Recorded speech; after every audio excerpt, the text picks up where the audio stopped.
Este video llega a ustedes gracias a la cortesía de Sanabria y Abogados, abogadosanabria.com.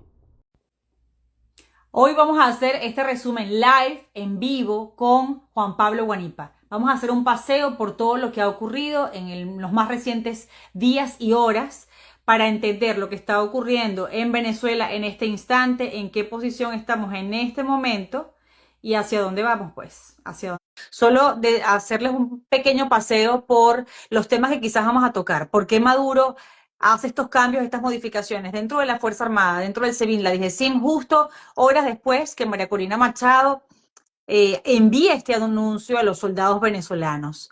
¿Qué significan en realidad? Porque como decía hoy, una organización de derechos humanos no cambia nada. No cambia el hecho de que las personas a quienes sustituyen salen de esas organizaciones del terror y de la persecución, ya cometieron esos crímenes de lesa humanidad. Eso nadie los va a borrar, aunque los cambies, allá hay un enroque. Miren, sobre el viaje amoroso dicen de todo. Dicen que se fue para España, que está en Fuerte Tiuna, ahora me están diciendo que habló en una cadena, yo no lo he visto porque estoy conectada aquí, no sé si habló o no habló. ¿Cómo estás? Bien, ¿y tú? Bien, pero ¿estás Bien, bien? bien, bien, tranquilo, aquí estamos. Yo sé. Adelante siempre. Le, le recuerdo a nuestra audiencia que Juan Pablo está en clandestinidad en este momento y bueno, y eso siempre nos preocupa, por eso siempre le pregunto cómo está, pero es un cómo estás distinto al que yo le plantearía a cualquiera, ¿no? Ese cómo estás está lleno de angustia y preocupación por ti, porque sabemos que además hasta la Corte Interamericana de los Derechos Humanos ha emitido medidas cautelares a tu favor, pero uno siempre se pregunta, ¿eso cómo te puede proteger, no? Que era lo que conversábamos el otro día. ¿Tú sientes que eso te protege de alguna manera? No, indudablemente que es un reconocimiento de una situación que uno está viviendo, pero Exacto. y a que haya una aceptación de cualquier eh, providencia de la Comisión Interamericana de Derechos Humanos por parte del régimen de Maduro, eso para ellos ni existe, no les interesa Ujú. absolutamente para nada. Esa es la verdad. Vamos vamos a hablar de lo que sí existe.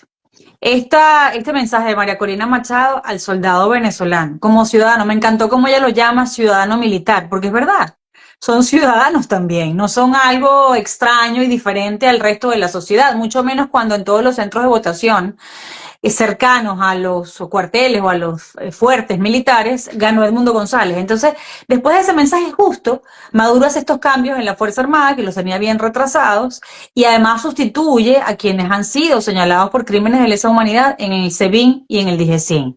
Hay quienes mencionan que se está preparando para el 10 de enero, tú ves a Diosdado Cabello diciendo, es que estamos listos, todo el PSUV está preparado para la proclamación el 10 de enero, y el propio Maduro dijo, nunca habíamos tenido, dijo algo así como que la Fuerza Armada, esta es la Fuerza Armada más perfecta que hubiéramos podido tener para recibir la democracia y la libertad. Una cosa absurda que parecía más bien el discurso del gobierno elegido. ¿Cómo ves estos cambios? Qué te dicen? ¿Qué lectura les das? Mira, honestamente, yo conozco poco el mundo militar. Me gustaría, lo hemos conversado también, me gustaría conocerlo más. El hecho de que se mantenga como ministro el señor Padrino es una afrenta en contra del mismo estamento militar, ese en el que los méritos es lo que debería ser lo fundamental para la toma de decisiones y no la supuesta lealtad, entre comillas, a un presidente que es un usurpador, porque ya sabemos lo que significa Maduro. Maduro perdió el proceso electoral y lo perdió, pero de calle. Fue una paliza lo que recibió Nicolás Maduro. Y él lo sabe, y ellos también lo saben, los militares también lo saben. Y Padrino, recuerdo perfectamente que unos días antes del proceso electoral decía, ¿cómo van a decir ustedes que nosotros no vamos a respetar el resultado? Siempre vamos a respetar el resultado que diga el Consejo Nacional Electoral. Y siempre hacía ese énfasis, que diga el Consejo Nacional Electoral. ¿Por qué? Porque ya tenían el fraude totalmente montado, porque quizás no sabían que el resultado iba a tener una diferencia de esas dimensiones. Ellos quizás pensaron, movidos por Jorge Rodríguez o por otros de sus dirigentes, que bueno, que tenían el trabajo más o menos hecho, pues, y que podrían ganar el proceso electoral porque tenían la maquinaria, por esto o por lo que fuera. Pero al final de cuentas, si ellos hubieran revisado adecuadamente las encuestas, hubieran sabido que no tenían oportunidad alguna de ganar. Y creo que lo que hicieron con el CNE fue algo muy improvisado. tan improvisado que los resultados que ellos anunciaron los sacaron de una servilleta y no hay forma de que ellos puedan demostrar que esos resultados son creíbles. Entonces, el mundo militar es un mundo que en su jerarquía fundamental, en su alta jerarquía, está totalmente comprometido con Nicolás Maduro. Es decir, son parte de un plan delincuencial. Y el hecho de que no saquen a Padrino tiene que ver, a mi modo de ver, con ese temor que tiene Maduro de colocar a alguien de carrera que pueda significar un respeto a lo que es la soberanía del pueblo venezolano, que eso es lo que debe hacer el sector militar. Así que creo que las dos personas que nombraste, los que estaban en DGCIM y en el SEBIN, evidentemente que pareciera que son los cambios más importantes y que son gente como mucho más cercana a Nicolás que los otros que estaban, ¿no? Y al final los que estaban son reos de delitos de lesa humanidad. Desde allí salieron las torturas más graves que ha cometido este régimen y evidentemente tienen que ser sancionados. Pero no crea todo el mundo militar que las sanciones son para todos. Las sanciones son para los que han cometido delitos y eso es parte importante del mensaje para ellos. No sé si tuviste a Elvis Amoroso, porque esto ha sido las semanas de los rumores con respecto a Elvis Amoroso, pero dicen que acaba de aparecer en la cadena. Quienes lo hayan visto en la cadena, escríbanlo por aquí, porque entiendo que ahora está el tirano en cadena, justamente, ¿no? Arruinándole el juego a quienes querían ver el juego, pero como siempre, arruinándole la vida en todos sus aspectos. Pero si lo vieron allí a Elvis Amoroso, avísennos, porque entonces la semana que si estaba en España, que si estaba en Fuerte Tiuna, que si él estaba dispuesto a contar que lo que leyó como supuestos resultados era una mentira. Pero bueno, a mí eso no me extrañaría, ¿no? Que algunos de ellos estuvieran incluso pensando en revelar la verdad y el régimen los acose, los secuestre, los amenace y por supuesto que les limite, los vigile como hacen con tantos dentro de la Fuerza Armada, ¿no? Bueno, mira, yo creo que lo de Amoroso se prestó para distintas especulaciones.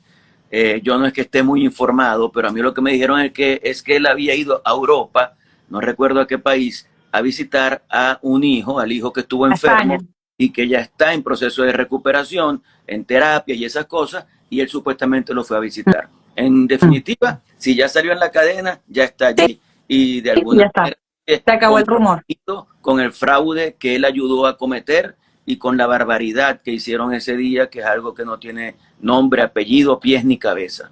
Dos cosas que han ocurrido en el tiempo reciente. Ahora mismo, el Comando con Venezuela presentó en la Organización de Estados Americanos el informe técnico que demuestra cómo se ganó. Y además el respaldo a las actas reales que mostró el Centro Carter ya también en la Organización de Estados Americanos, que eso fue absolutamente revelador, porque esos países cómplices o que estaban excusando a Maduro, que estaban dudando de si realmente las actas se tenían que presentar o no, las tuvieron que ver en vivo, no pudieron voltear la cabeza para otro lugar, sino verlas allí, tocarlas, palparlas y ver además los datos que explicó el mismo Centro Carter, avalado por el régimen, porque el régimen los convidó a participar el 28 de julio.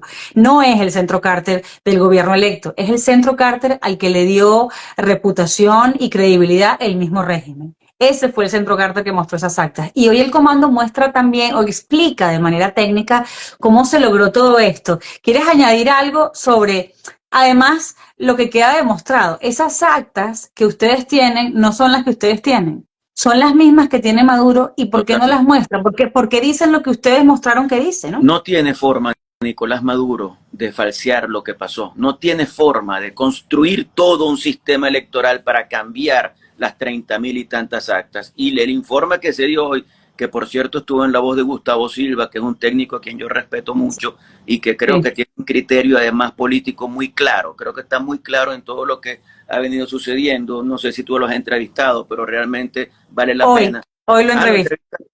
Bueno, sí, esta noche.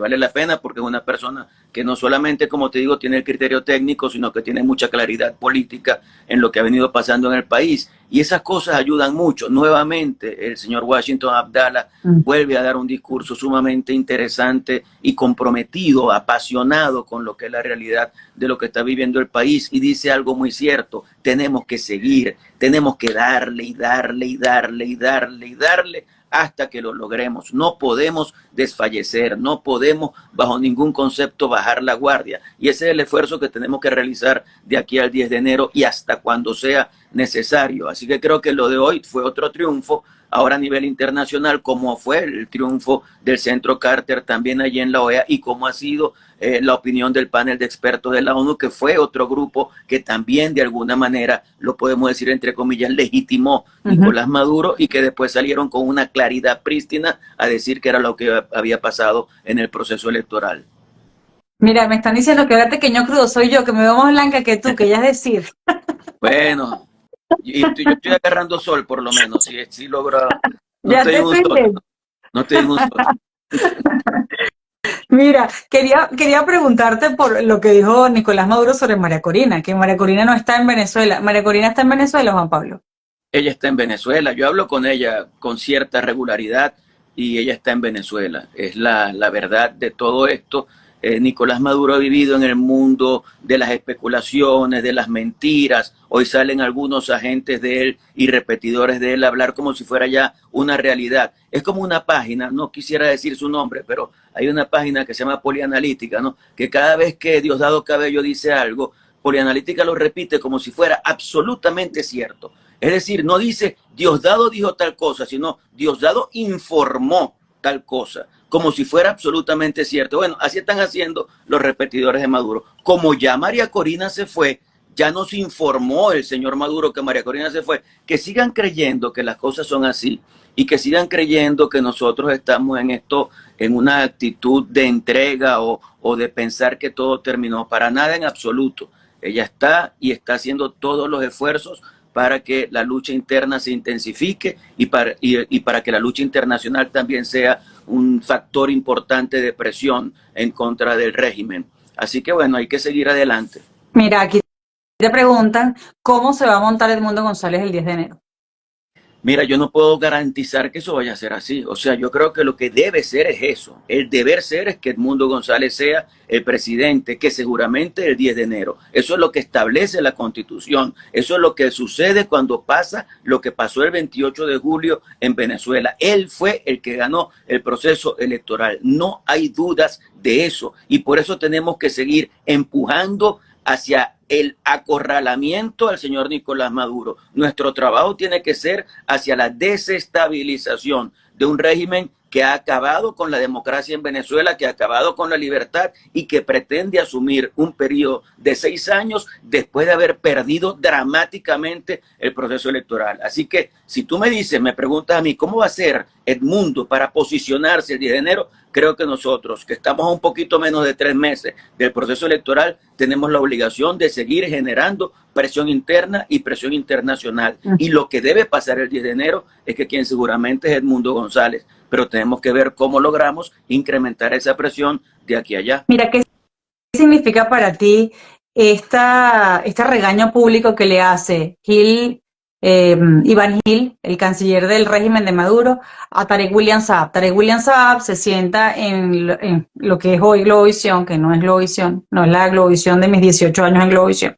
En esa Globovisión se sienta y dice que, bueno, que Lula es otro, que salió de la cárcel y fue prácticamente allí captado por la CIA en la cárcel, y de repente él era un corrupto y ya estaba habilitado, es decir, como que el Lula participó en un chanchullo para ser habilitado y convertirse después en presidente, y que él es agente de la CIA, así como lo es Boric. Sale Iván Gil para explicarle pues a quienes nos ven y emitió un comunicado. Es decir, ellos quienes suelen, deben tener diferencias todos los días, pero no las exhiben ante la opinión pública. Y esta sí, emitieron un comunicado para decir, no, ese señor Tarek William Saab habló a título personal, nosotros no tenemos nada que ver con eso, y Tarek William Saab hoy dijo, sí, eso lo dije yo, pero fue malinterpretado, bla, bla. El caso es que este regaño salió en público. Mi pregunta es, ¿qué significa para ti, primero, que lo hayan dirimido frente a la gente, y lo segundo es el no querer pelearse con Brasil, ¿no? Sí, Quizás. ya Tarek había lanzado el balde de agua, era muy difícil para el régimen recogerlo. Creo que se pasó de Jaleti, Tarek William Saab, lo voy a repetir, creo que se pasó de jalabolas. De eso se pasó. Entonces, tratando de congraciarse con Maduro, y viendo que había una situación un poquito conflictiva en las relaciones, se fue de bruces y entonces ha vinculado no solamente al presidente de Brasil, sino también al de Chile con la CIA. Ahora son agentes de la CIA. Y bueno, evidentemente que Maduro quiere recomponer las cosas con Colombia, con México, las quiere recomponer con Brasil, y entonces eso evidentemente es una declaración que si se asume como de todo el régimen de Nicolás Maduro le va a hacer mucho daño, y por eso tuvieron que hacer un deslinde público, y me imagino que han hecho el regaño privado. De hecho, ya Tarek va a salir, tiene el periodo vencido, él es doblemente ilegítimo como fiscal general. Primero porque fue elegido por la farsa constituyente y segundo porque su periodo terminó y habiendo terminado sigue ejerciendo como fiscal. Pero bueno, dicen que le van a dar otra chamba, que le van a dar otro cambur, que le van a dar otro cargo. No sé si eso es así. Por cierto, no sé si estaba yo mirando aquí el cuaderno cuando lo dijiste, pero la Asamblea Nacional del Régimen va a elegir a otro fiscal, a otro contralor y a otro defensor, ¿no? Exacto, por eso te digo que ya ha vencido el periodo y él actuando fuera del periodo, sí, le toca su sustitución, lo van a sustituir. Y bueno, creo que... ¿Crees que lo desplacen y lo lancen al olvido como a tantos otros o le van a dar otra posición justamente por haber sido tan jalamecate todos estos años? Yo no lo sé, pero en todo caso siempre hay espacios para esa gente, ¿no? Siempre les tienen cualquier cosa para que estén tranquilos, una embajada o cualquier otro cargo en los que ellos puedan estar tranquilos. Mira, pero al final... Aquí Delia te dice, jalar mecate, eso no es lealtad, eso es el que jala, traiciona.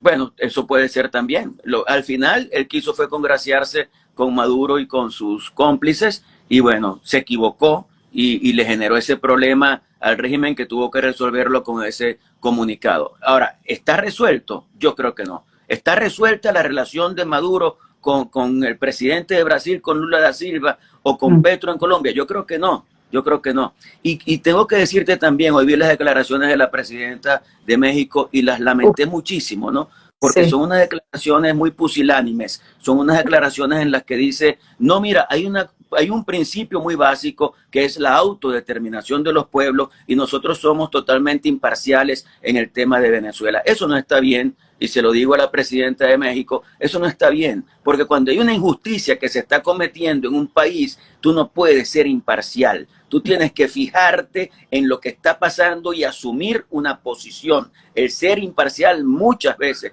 termina siendo parte de la complicidad, y en este caso con un régimen que ha sido un régimen opresor en contra de los venezolanos y que ha violado completamente la Constitución y la ley. Así que yo lamento esas declaraciones de la presidenta de México. Me dice que quiere ser neutral, pero en todo caso, Tarek está embarrado, Tarek William Saab.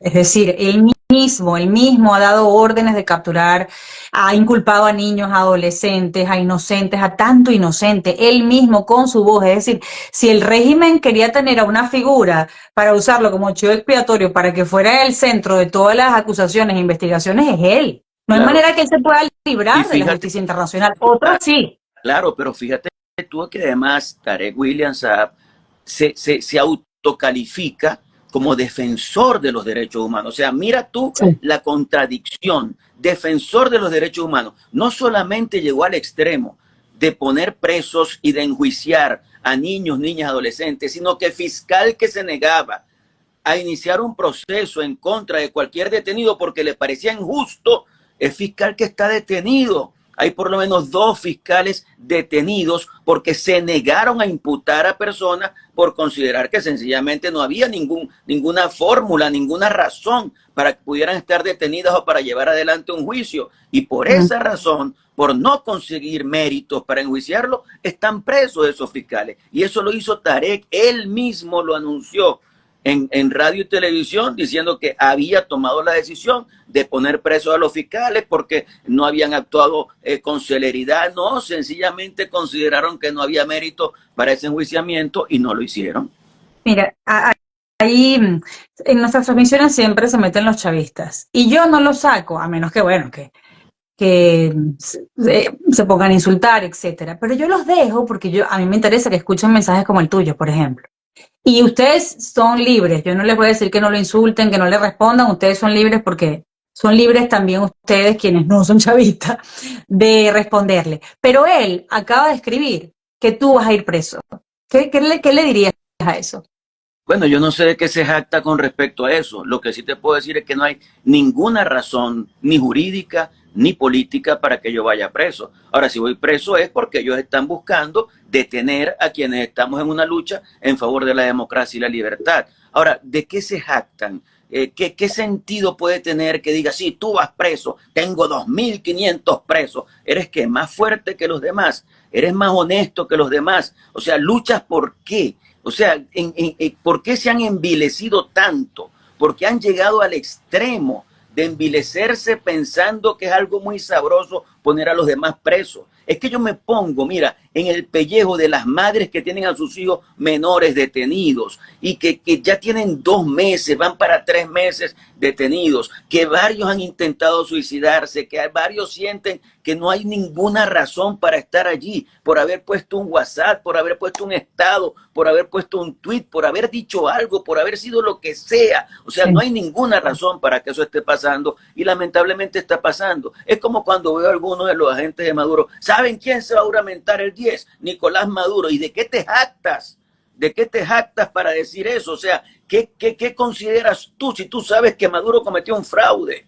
Y cometiendo un fraude, si llega a juramentarse, eso es totalmente ilegal, inconstitucional, injusto. ¿Por qué avalas una injusticia? Es que yo le pregunto muchas veces a los chavistas, ¿hasta dónde llega tu chavismo? Tu chavismo llega hasta avalar este tipo de cosas, porque una cosa es que tú gobiernes con la legitimidad de un pueblo que te dio el poder, como hizo Chávez cuando llegó al poder en el 98. Él ganó ese proceso electoral y al ser elegido por el pueblo es un presidente legítimamente electo. Eso es válido, pero ¿por qué tú pretendes mantenerte en el poder después de haber hecho lo que Nicolás Maduro, que el chavista sabe que lo hizo? Sabe. ¿Pero por qué? Porque recibe una migaja, porque recibe una prebenda, porque recibe algo de ese sistema gastado para que lo usen, así como se chupa la caña y después lo boten, así como se bota el bagazo. Así va a ser. Ese chavista que está escribiendo feliz porque quiere que yo esté preso, algún día va a ser perseguido también, porque así son estos regímenes. Entonces terminan hasta con la vida de quienes lo han apoyado. Eso Así no es. tiene sentido. Así es. No, excelente respuesta. Fíjate que la gente, y además la gente también está dispuesta a defender a su liderazgo, porque ahí en Portuguesa los ciudadanos fueron quienes impidieron que se llevaran a Héctor Gutiérrez. Él creo que es el secretario general de contingencia, ¿no? De convergencia. De convergencia. Se lo iban a llevar y la gente le impidió que se lo llevaran. Sí, vi la Eso, noticia y me pareció muy bueno. Creo que esas cosas tienen que darse.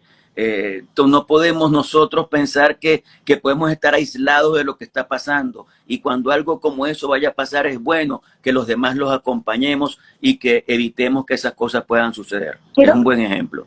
quiero preguntarte por tu hermano, si sabes algo de tu hermano preso, Bueno, la secuestrado información más bien. es la misma de la que hablamos en estos días. Él está en el helicoide, también Rafael Ramírez está en el helicoide, también David Barroso, que era el director de seguridad de la alcaldía. Ellos tres, junto a la directora de talento humano y junto a otra funcionaria, que era la secretaria privada del alcalde, están todos en el helicoide. La información que tengo es que él está bien de ánimo, pero no sé más nada. O sea, no hay forma todavía ni de verlo ni nada, y yo menos, pues, o sea, yo no puedo salir a verlo. Imagínate tú que vaya yo al helicoide a ver a mi hermano. Pero ¿Quedas ahí con él? sí, pero la familia no ha podido verlo. Lo único que sé es eso. Ok, quiero aprovechar y hacer un inciso sobre lo que está pasando en Primero Justicia. Ya sé que lo hablamos en el canal, pero quiero hablarlo por aquí porque me parece importante. Hay quienes dicen, pero ¿para qué vamos a hablar de esto? Bueno, porque lo que pasa dentro de las organizaciones políticas tiene que ser importante para nosotros.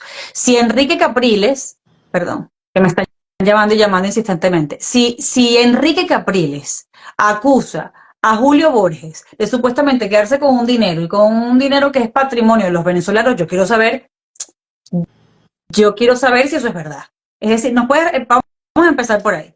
Bueno, mira, yo lo primero que debo decir es que es lógico que si haya diferencias se discutan y que si hay visiones distintas se discutan. El problema fue que Enrique salió con una carta pública en sus redes sociales, con un audio en sus canales, que todo terminó en los medios de comunicación sin haber planteado la discusión dentro del partido. Él dijo en público que había que discutir la situación de Primero Justicia y que después del 28 de julio era oportuno discutirlo, pero nunca planteó la discusión, nunca. Es más, si iba a las reuniones de directiva, nunca hablaba y en las más de las veces no iba. Entonces nunca hubo un planteamiento de él con respecto a eso. Y las acusaciones que hace son sumamente graves, sumamente graves. Acusaciones, por cierto, en contra no solo de Julio Borges, sino de dirigentes que están dentro del país. Imagínate tú lo que significa para María Beatriz Martínez, para Paola Bautista de Alemán, para Juan Carlos Caldera, para Carlos Ocariz, las acusaciones que Enrique está haciendo cuando ellos cuatro están dentro de Venezuela. Entonces creo que ha habido una actuación desmedida en cuanto a la difusión de denuncias sin haberlas discutido a lo interno del partido. Además, denuncias que yo tengo que poner dentro de lo que es algo poco creíble. O sea, para mí es absolutamente inverosímil que Juan Carlos Caldera pueda estar pasando información al SEBIN. Para mí es absolutamente inverosímil que Julio Borges pueda manejar fondos de los fondos congelados del Estado venezolano. Imposible, no hay forma de que pueda hacerlo. Porque ¿cuáles son esos fondos? Los fondos están controlados por distintas instituciones y ahí está PDVSA, obtiene su junta directiva. ¿Cómo puede Julio Borges involucrarse en algo, por ejemplo, de PDVSA ad hoc? Nada de eso tiene ningún sustento. Entonces, ¿por qué se hace ese tipo de cosas? Yo no lo entiendo. Yo quisiera comprenderlo. Pareciera que lo que se busca es una implosión total del partido para que quede vuelto cenizas. Eso no tiene sentido alguno. Por eso yo cuestiono la forma como se han hecho las cosas y ya pronto vendrá la discusión dentro del partido, porque ya hemos discutido algunas líneas estratégicas y ahora vendrá la discusión de esas acusaciones y también de la búsqueda de cuestionamiento de la conducción de Primera Justicia. María Beatriz Martínez es la presidenta de Primera Justicia y yo la respaldo completamente porque creo que ha estado a la altura de ese cargo. Primero, es una mujer. Segundo, es una mujer de la provincia. Ella era presidente del partido en el estado Portuguesa, una diputada aguerrida y fue colocada allí por consenso en el que estaba el propio Enrique, en el que estaban todos los dirigentes. Ella ni sabía que le iban a proponer a ella como presidente del partido. Y después de que asume la presidencia del partido, quizá algunos querían que fuera un jarroncito chino, que estuviera allí sin hacer nada, sin decir nada, sin actuar, que otros actuaran en nombre de ella. Ella asumió la conducción del partido y lo ha asumido de manera totalmente, a mi modo de ver, buena. Es decir, cuando se intentó en Primero Justicia que el candidato a la presidencia de la República fuera Manuel Rosales, lo cual hubiera roto completamente la unidad democrática en aquel momento. Bueno, ella salió a dar la cara y a decir, señores, recuerden que hubo unas primarias y que en esas primarias se eligió a María Corina Machado y que ella es la que conduce el proceso con el acompañamiento de todos nosotros. No es que ella tiene última palabra, pero ella tiene el liderazgo. ¿Por qué no respetar esa voluntad del pueblo el 22 de octubre? ¿Por qué no respetar la voluntad del pueblo el 28 de julio? Yo creo que eso queda bastante claro y yo estoy totalmente de acuerdo con esa conducción y la respaldo completamente y me parece un despropósito que se plantee el cambio de conducción en este momento en Primera Justicia. Ok, entonces te pregunto varias interrogantes con respuesta rápida si es posible. ¿Capriles es capaz de filtrar información al régimen? A mí me cuesta mucho creer que eso pueda pasar. Me cuesta muchísimo. Te lo digo porque hay quienes dicen que él estaría negociando los símbolos y el nombre del partido. Bueno, no sé. Si lo está haciendo, yo no lo sé. Pero creo que sería un error porque a quien le dé el régimen los símbolos en este momento va a quedar en evidencia. Y lo segundo es que Juan Requesens llegó a decir que María Beatriz y tú querían montarse en la tarima y no querían que ninguno más de Primero Justicia estuviera cerca de María Corina. Como que los limitaron para que ellos no tuvieran participación en la campaña. Bueno, fíjate tú que yo hasta me bajé de tarimas para que otros dirigentes estuvieran allí. Recuerdo el acto que se hizo en La Victoria, en el estado de Aragua. Ahí estaba Paola Bautista de Alemán, estaba María Beatriz Martínez, estaba Richard Mardo y estaban varios dirigentes del partido. Como dijeron que era un número limitado por partido, yo dije, bueno, como ustedes son del campo, del patio, le dije a Richard, hermano, quédese usted, y yo me lancé de la tarima. A mí me dijeron, mira, hay muchos de Primero Justicia, tienen que bajarse algunos. Yo no le pregunté a nadie, me bajé yo inmediatamente. Y en el camión yo vi varias veces a Carlos Ocariz, vi varias veces a Juan Carlos Caldera. Pero asómate, llega, pues tú no me puedes decir a mí, no, es que no me dejan montar. Bueno, y si no vas, ¿cómo te montas?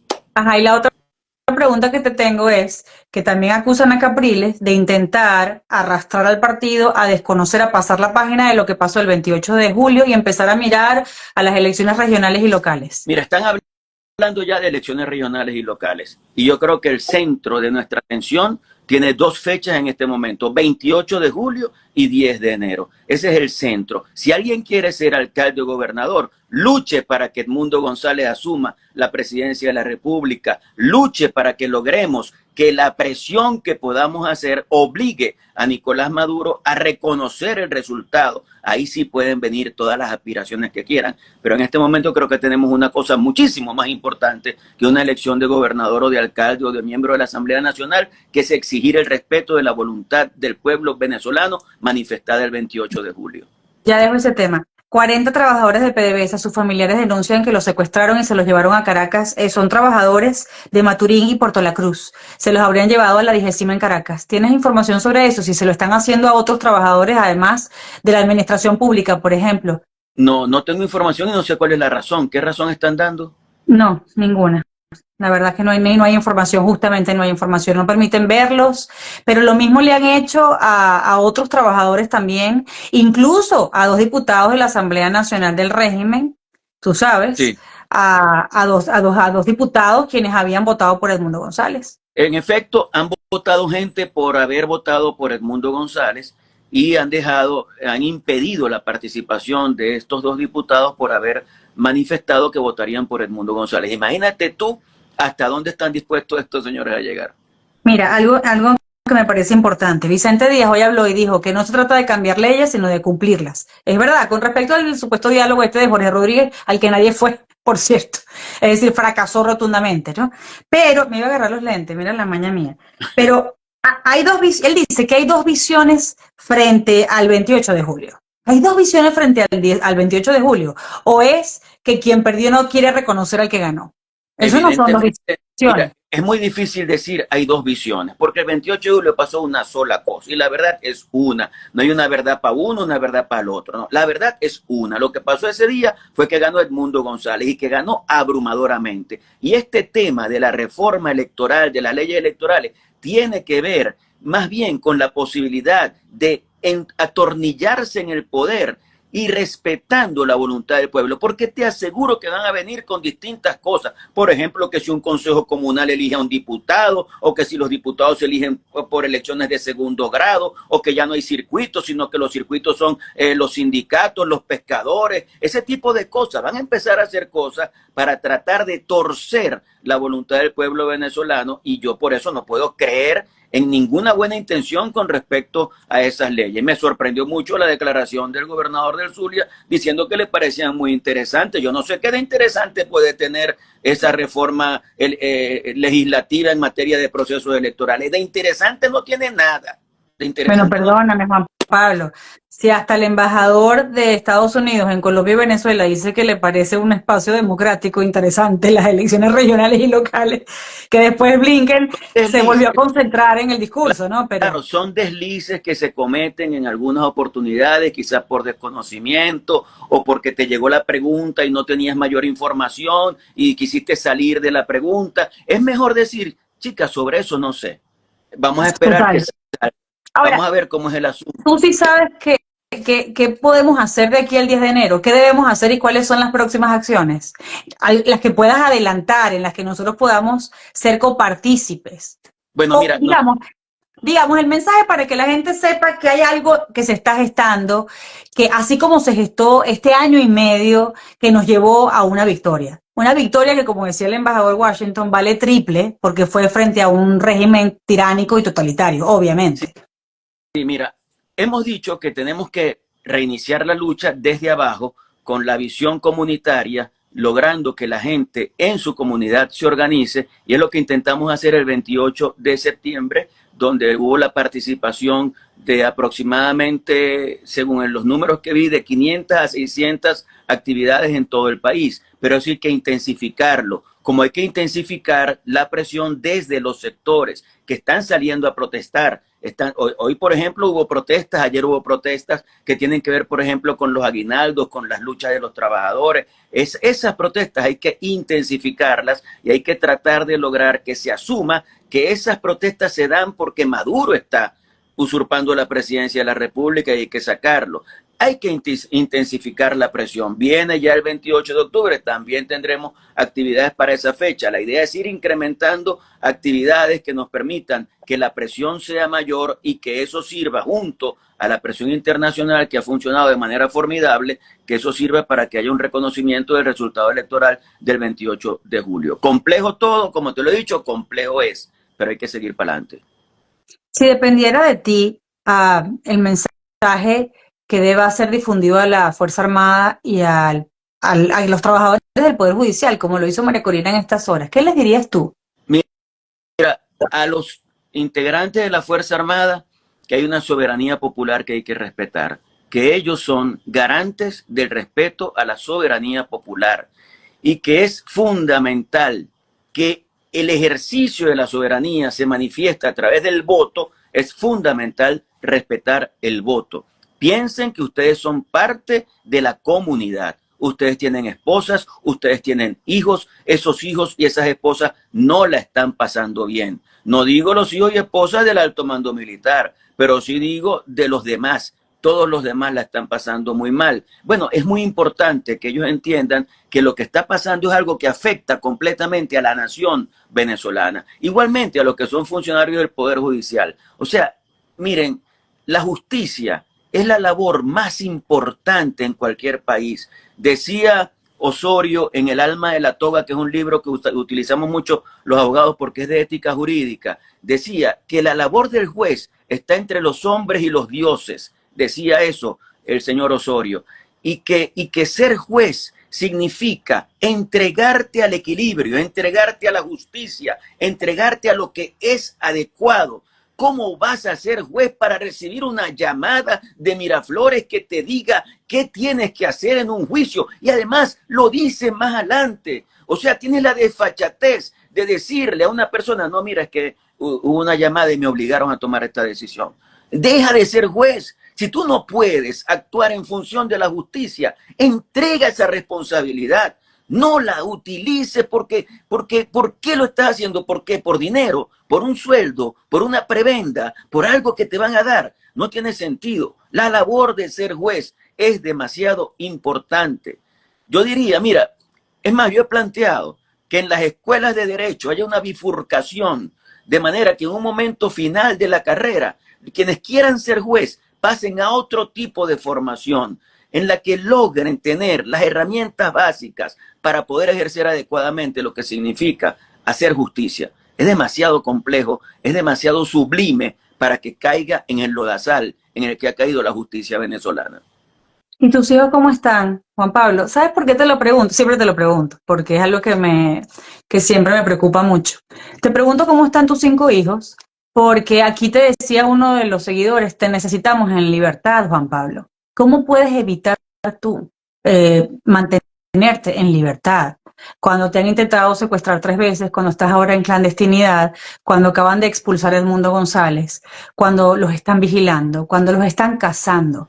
Entonces, ¿cómo puedes tú mantenerte en libertad y cómo eso está afectando a tu familia? Es decir, cuando yo te veo a ti y a veces uno se deprime y dice, bueno, ¿será que esto se ha hecho más largo de lo que uno quisiera que se hiciera? Claro, obviamente todos somos seres humanos y en algún momento estamos llenos de ímpetu y de ánimo y otras veces no tanto, pero yo te veo a ti y digo, ¿cómo nosotros nos podríamos atrever a decaer si él tiene 5 hijos a los que no ve hace semanas?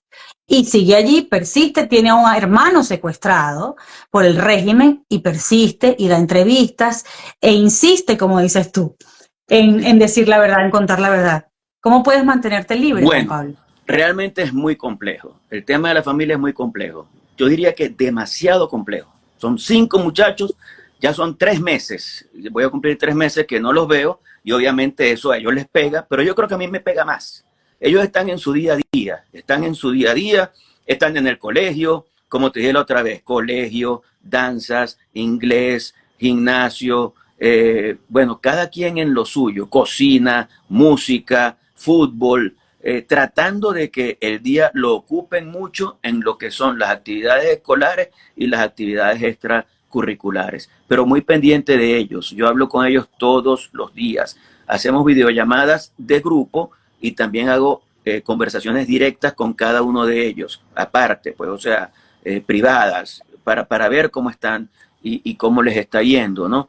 Y bueno, mientras tanto, resguardado, ¿no? Resguardado, pendiente de cualquier convocatoria que podamos hacer para asumir los riesgos que tenga que asumir. Yo siempre lo digo, si la gente sabe que hay un sistema represivo en el país y a pesar de eso se hace una convocatoria y sale, ¿por qué no vamos a salir nosotros? Asumiendo los riesgos que tengamos que asumir, tenemos que hacerlo. Pero sí es muy complejo, en el caso nuestro es complejo, sobre todo por la pérdida también de mi esposa, de su madre, que apenas tiene 6 meses, ¿no?, de fallecida. Entonces, se han ligado estas dos cosas y hemos tenido que manejarnos en medio de esa situación. La situación familiar por un lado, la situación país por el otro, pero ambas tenemos que atenderlas y tenemos que ser exitosos.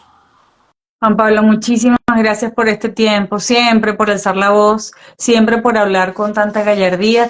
Y te dejo porque aquí la gente dice, está jugando Venezuela, hagan el live en otro momento, caramba, que queríamos conectarnos más, pero estamos pendientes, pues está bien, la gente también necesita espacios de reposo y de Veamos distracción. el Así juego, que veamos el te juego. vamos a dejar ver el juego, exacto. Gracias, querido Juan Pablo, gracias siempre. Un abrazo, Carla, saludos.